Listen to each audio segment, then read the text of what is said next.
Yo, what's going on, everybody? You've seen the thumbnail, you've read the title, and today I wanted to do a little bit of a discussion video about can Call of Duty survive with its current state of skill-based matchmaking.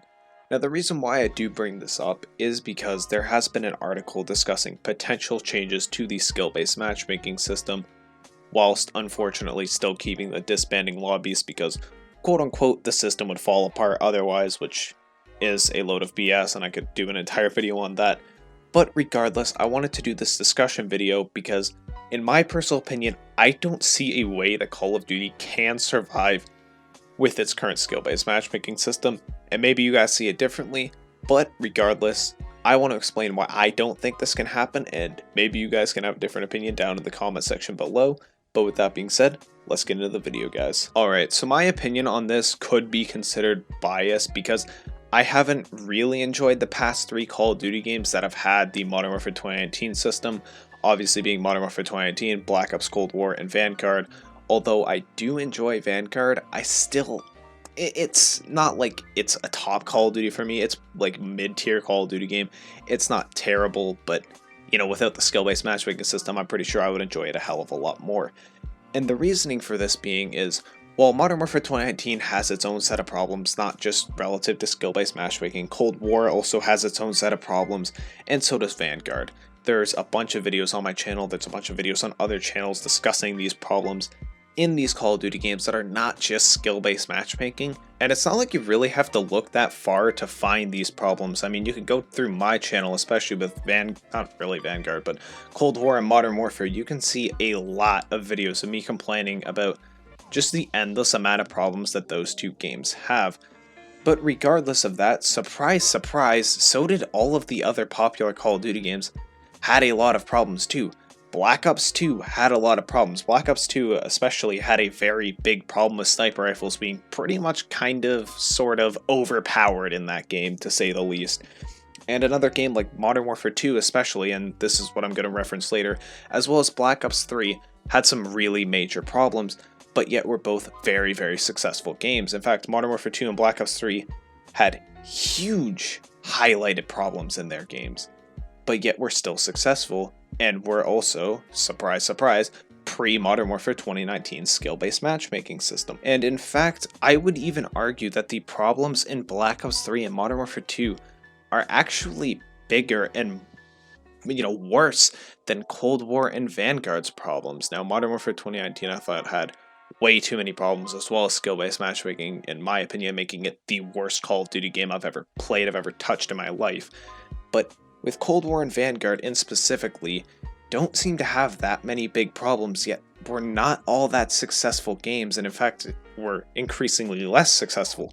Vanguard was less successful than Cold War, and Cold War was less successful than Modern Warfare 2019, but going back to Modern Warfare 2 and Black Ops 3, those had glaring issues, and I know people think Modern Warfare 2 is the best Call of Duty of all time, but you can't deny that one-man army noob tubes was a problem.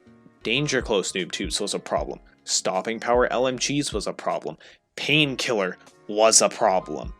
All of this stuff, I mean, the list just goes on with Modern Warfare 2. There's an abundance of problems, right? There's abundance of glitches, there's silencers that don't work, there's red dots that don't align properly. There's a million and one problems in Modern Warfare 2. Yet people still enjoy the game, and you could say it's because of the lawsuit that people enjoy the game. But people just wouldn't have played Modern Warfare 2 multiple years after if they're like, oh, well, it's a lawsuit, so I'm going to enjoy the game anyways. That's not how humans work. If we don't enjoy something, we're not going to do it. Unless we're like forced to do it for whatever reason. You're not forced to play Modern Warfare 2. You were never forced to play Modern Warfare 2. You didn't have to play Modern Warfare 2. You could have played Black Ops 1 if you didn't like Modern Warfare 2. You weren't forced to. Yet people did it anyways because they enjoyed the game. Again, pre this whole Modern Warfare 2019 skill-based matchmaking system. And then, obviously you could go into Ghost and Advanced Warfare. Well, they weren't successful, but Ghost and Advanced Warfare also had a lot of problems. But also when you look at Black Ops 3, which is another very successful title with a lot of glaring issues, a big one obviously being, you kind of expected it, pay-to-win supply drops in Black Ops 3 were a huge problem. Yet I still played the hell out of the game. Multiple other people still played the hell out of the game. People still really enjoyed Black Ops 3 despite pay-to-win DLC weapons, despite shock charge trip mine combos being a thing, despite the specialists, despite all the problems with Black Ops 3, despite like the Olympia and the XMC making the game easy mode, both of which were pay-to-win DLC weapons. Yet people still played these games, yet people still enjoyed and played these games despite all of their problems. And again, they weren't forced to do so, and people typically aren't going to do something that they don't enjoy unless they're forced to do so, or unless there is some kind of benefit to it for them for doing something that they don't enjoy. Like, take going to the gym for an example. Not a lot of people like the physical pain and, the pump feeling in your biceps, but when you look at your biceps in the mirror after going to the gym for a couple, months or so, they get visibly bigger. There's a reward there. You might not like it while you're doing it, but there's a reward there. It's just like doing cardio. You don't like it, but there's a benefit to it. Playing video games, there's really no benefit to unless you get paid to literally do it.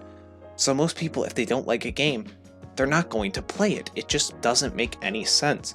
Now, like I said earlier, there's obviously some outliers to this whole theory that I'm going on, which is Ghosts and Advanced Warfare were not successful, yet didn't have the Modern Warfare 2019 skill-based matchmaking system. And you would be right, except Advanced Warfare did have a sort of similar-ish, not really at all, skill-based matchmaking system to Modern Warfare 2019, as they did try skill-based matchmaking in Advanced Warfare, yet people would just sell reverse boosted accounts that had like 10 million deaths on them just so you could play noobs all day, and Ghosts just had god-awful maps. But regardless, with those outliers, most of the Call of Duties before Modern Warfare 2019, with Modern Warfare 2019 included, were very successful titles, with some outliers in there. But Cold War and Vanguard, seemingly, at least in my opinion, don't have a whole lot of huge problems that are like, oh my god, this is extremely frustrating to deal with. Unless you just play the game like 24/7, then, the smaller things tend to boil up over time, but they don't have as many huge, immediate, glaring issues. As soon as you load up the game, it's like, that's a problem. That's not really a thing in Cold War and Vanguard, but with titles like Black Ops 3 and Modern Warfare 2, yeah, it very well was a thing. Pretty much as soon as you booted up the game, you're like, well, that's a problem, and that's going to be annoying to deal with. But it just wasn't in the other titles. So, at least in my opinion, I don't see how Call of Duty can survive with this system when, there's other titles that had bigger glaring issues, and also Cold War was less popular than Modern Warfare 2019, and then Vanguard was less popular than Cold War. It's kind of on a trend, and I know it's only been 3 years, but regardless, that's why the whole point of this is a discussion video, and I want to get your guys' opinion too, is do you think that Call of Duty can survive with this system of skill-based matchmaking? Because in my opinion, I just don't see a way where it does. Like I said, and I made a whole video on this as well, you can probably find it somewhere on my channel, skill-based matchmaking basically magnifies every issue, because good players know how to take advantage of small issues in the game or small imbalances in the game. And when you get a good player with a small imbalance in the game, they can really make it a huge problem. But with that being said, I feel like I've rambled on long enough. Let me know what your guys' thoughts what? Let me know what your guys' thoughts are down below in the comments section. And with that being said, have a great rest of the day, everybody. Bye-bye. Peace out. Oh yeah, Discord link down in the description below, as well as follow me on Twitter. Bye-bye. Peace.